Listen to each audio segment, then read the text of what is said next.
L'image est saisissante, celle des centaines d'orpailleurs qui, à la faveur de ce qu'on appelle ici le sasaye, creusent et recreusent. Il n'y a pas un endroit où la main ne passe et ne repasse à la quête de l'or.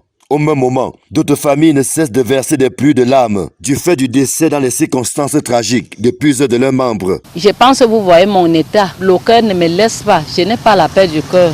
À des moments, je tombe même malade pour l'excès de soucis parce que c'est un enfant qui était vraiment mon bras droit, qui s'occupait entièrement de moi en tout. Vous voyez comment je suis en train de perdre le poids, pas que je suis malade, mais c'est l'excès de soucis, je suis dépassée. Et pas la charge qu'il m'a aussi laissée. Vraiment, c'est choquant, c'est choquant. Bien sûr, la mort, c'est pour nous tous. On doit partir. Mais ce n'est pas avec le Kassi.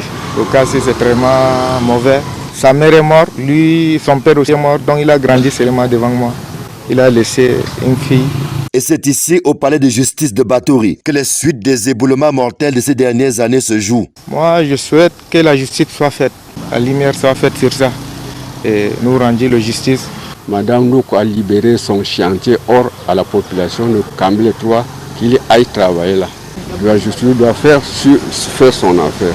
Une enquête a été ouverte suite à la plainte que nous avons déposée au niveau de la brigade de terre de Batouri, qui a diligenté l'enquête et qui a transmis le dossier au niveau du parquet.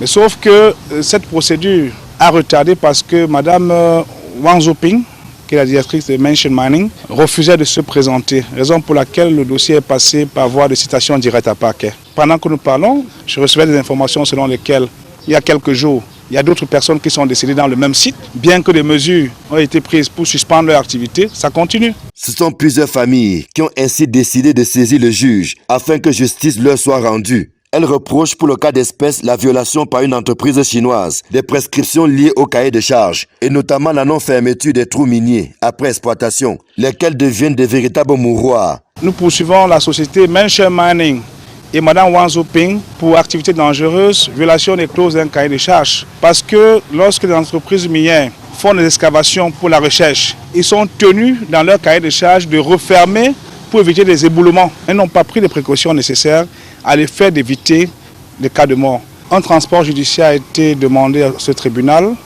à l'effet que le tribunal puisse descendre à Kambele, constater la matérialité des faits. L'excavation que Mention Mining a ouverte et qui n'a pas refermé, puisque les dommages et intérêts qui seront demandés seront assez importants. Il faudrait que le tribunal descende sur place à l'effet de voir la gravité des faits pour pouvoir mesurer pourquoi les chefs de demande en termes de dommages et intérêts sera élevé. Même si ce procès qui relève de l'inédit ne fait que commencer, il annonce les couleurs de la prise de conscience des parents et proches des victimes. Le sentiment, c'est un sentiment de satisfaction puisque le CED qui m'a constitué dans le cadre de cette procédure voudrait que le désordre puisse s'arrêter. On commence ce jour à quelque part. Je crois que si des mesures comme celles-ci qui sont en train d'être prises au niveau de Batouri sont prises, on peut étendre ça au niveau national pour que le désordre s'arrête. Puisqu'il a laissé 3 orphelins à ma charge, vraiment il faut que vous preniez une décision concernant ces problèmes-là. Parce que moi-même, cette charge-là me dépasse, je n'arrive pas à porter ça. À date, l'on atteint le chiffre record de presque 200 morts enregistrés dans les trous miniers, soit par éboulement, soit par noyade, principalement à Kambele, du fait de la négligence des entreprises qui opèrent dans cette localité de la région de l'Est, lesquelles ont vu leurs activités suspendues pendant 1 mois par le préfet de la KDI. Un autre signal fort, même si malheureusement sur le terrain, l'activité bat son plein et il n'est pas exclu que les mêmes causes produisent les mêmes effets.